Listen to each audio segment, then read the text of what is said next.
Hello everyone and welcome. I'm camped up at Capitol Lake, and tomorrow we'll be ascending Capitol Peak via the Northeast Ridge. As always, I want to make a disclaimer: climbing is inherently dangerous.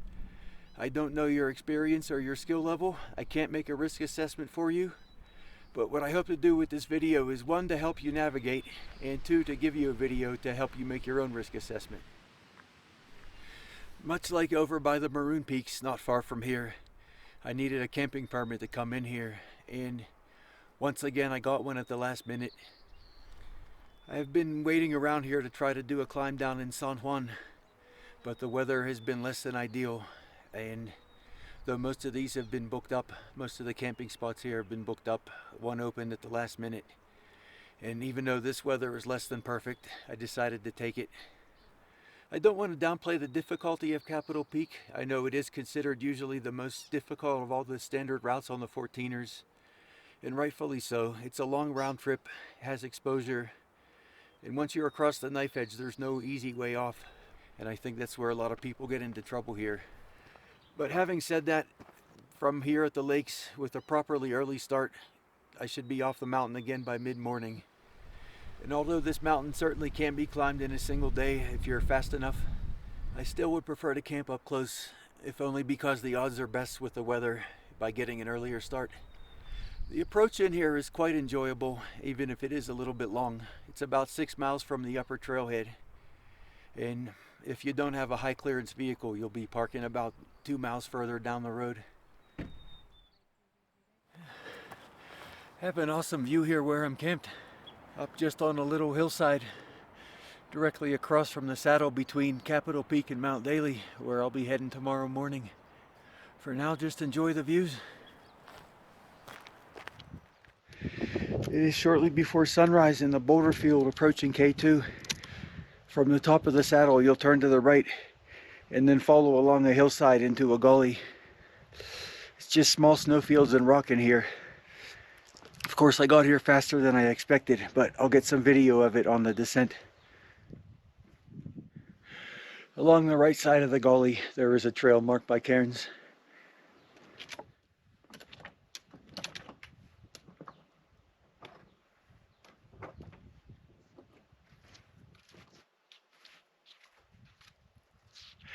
It's mid-July here, and the snowfield could be avoided if need be. But at the moment, it's more stable than walking on the rocks.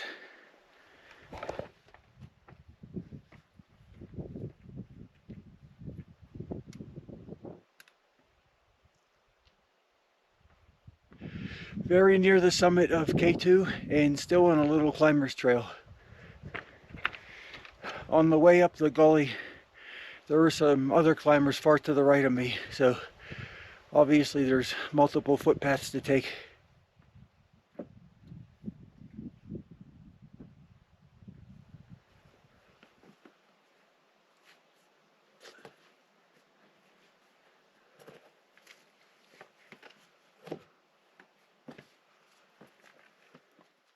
We're not going to get in your way, are we? No. Okay. K2 summit. There is a bypass trail off to the right of this, but it was worth it coming up here just for the view of the final summit.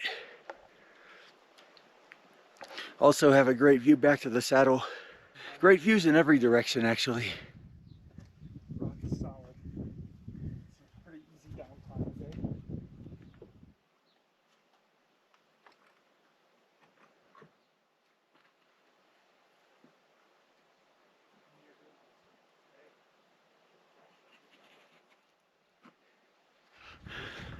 Little fourth class down climbing pitch off of K2. Rock is really good, and again, this can be avoided. Immediately afterward, we're going over a small tower, and then I think we're in view of the knife edge after that.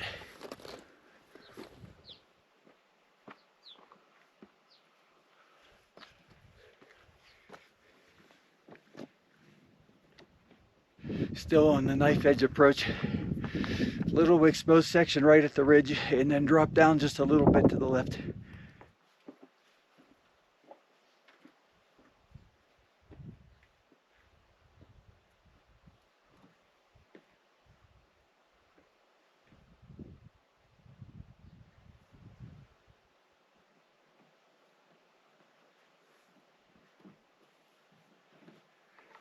quick scramble back to the ridge just at the start of the knife edge.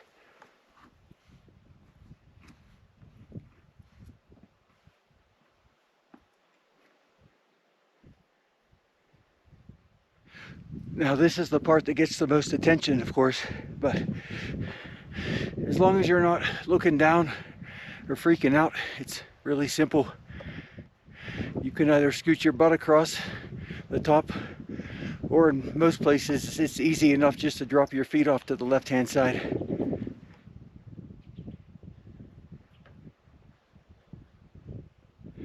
After the knife edge, we're either right on the ridge line or directly off to the left-hand side.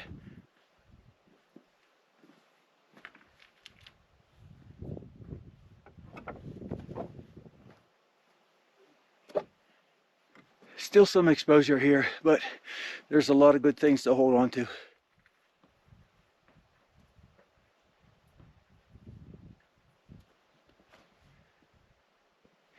I'm standing in the notch. From here you can even see a path going down to the north, but it does go to a cliff. So regardless of your circumstances here, don't try going that way. Unfortunately, some people have tried that and then fallen. Now, if you're sitting at home wondering how anyone could make that mistake, imagine being up here and there's a storm coming and you're exhausted. You're not thinking so clearly. Across a small notch and then scrambling a little bit upward on the left side of the ridge. We are slowly moving up, but at the same time we're progressively lower than the ridgeline.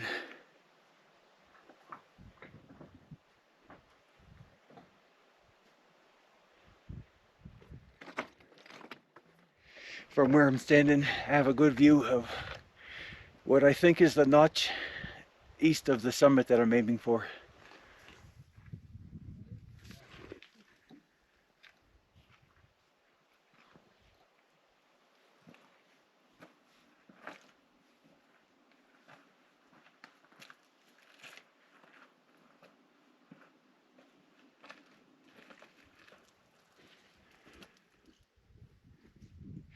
And here's an up-close view of the notch that, I think it's the notch that we were aiming for.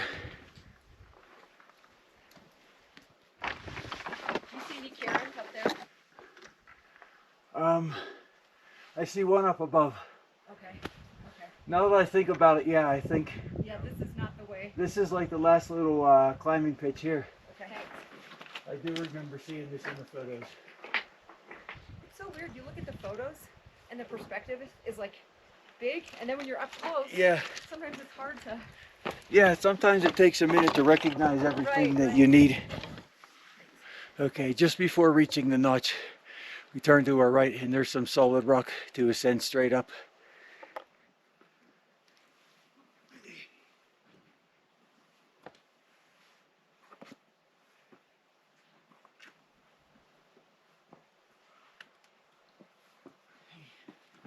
A little bit of exposure, but really good rock.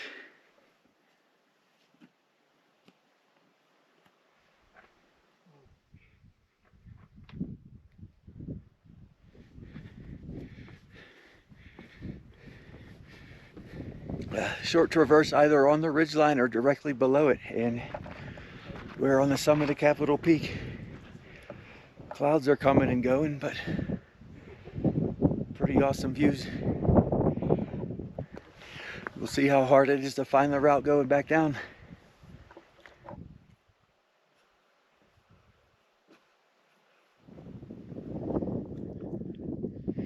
Straight back down along the summit ridge takes us right back to the little steep pitch again, above where the ridge notch was.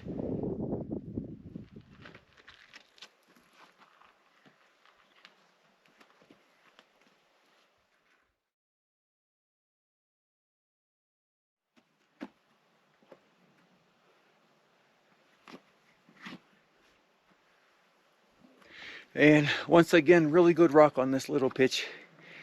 And at the bottom, we'll be immediately turning to the left. Moving mostly down and to the left from the bottom of the first class pitch. Take care not to drop down too far, because you do eventually have to join back up with the ridgeline. I think the first time I did this route years ago, I made the mistake of dropping too low and then had to backtrack up. There are a couple of landmarks that I kept in mind for descending. The first one was the little class 4 pitch just before the summit. And then the next one are these slabs of gray granite that we traversed across before reaching the notch on the ridge.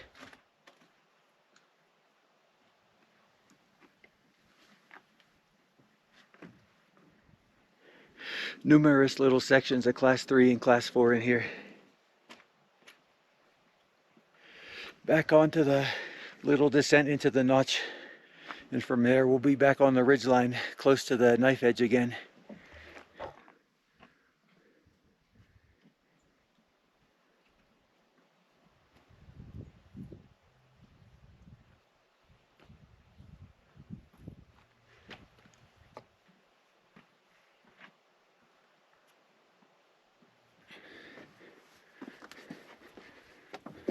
Ridge getting narrow again here, but again, a lot of things to hold on to.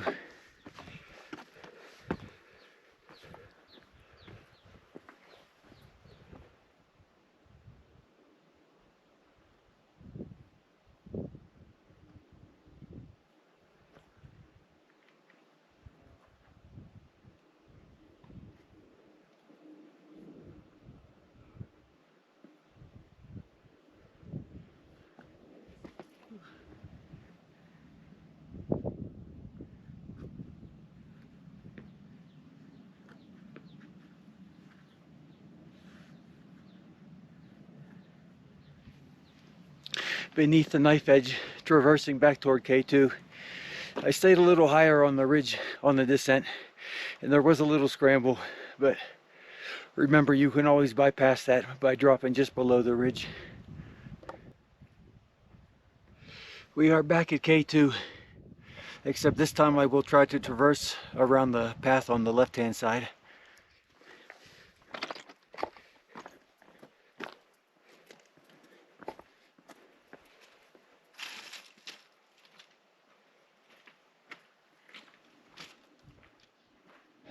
Bypassing K2 on the north. There's some loose dirt here, but the exposure is not bad.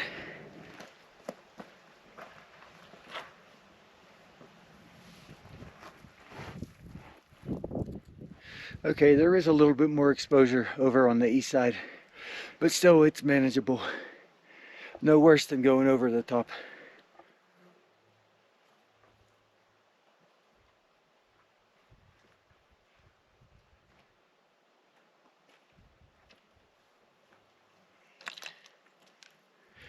Back on the boulder field to the east or northeast of K2. From here, just work our way down and angle to the left, back toward the saddle. Some loose rocks high up on the ridge, so I forced myself to drop a little lower to the right. Around the bend and in view of the saddle, just have to make our way along this hillside. Once again, rocks and snowfields.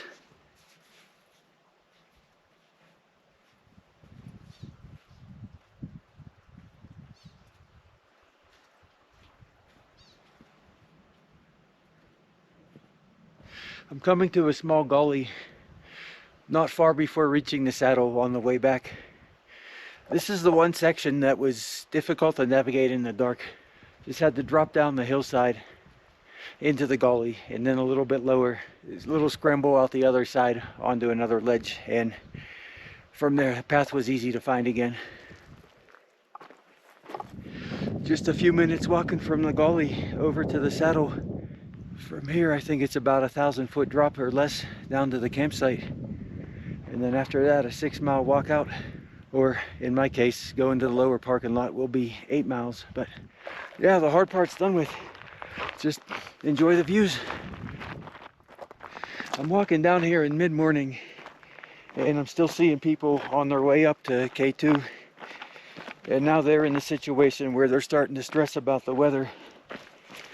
Again, is why I start as early as possible. Even on a day like today where it's less than ideal, the mornings are usually stable enough to get on and off the summit. Although this is far from the most technical peak I've ever summited, and you'll know that if you've seen any of my other videos. It definitely does have its dangers. As you're probably aware, the weather around here is, to say the least, it's volatile. And once you go past K2, there's really no easy way off the summit. So please do keep those things in mind when you're planning your trip. Anyway, that was Capitol Peak. Hope you enjoyed. Hope you found it useful for planning your own trip. As always, I'd love your feedback. What did you like? What can I do differently? And what other mountains and routes would you like to see? Okay, bye.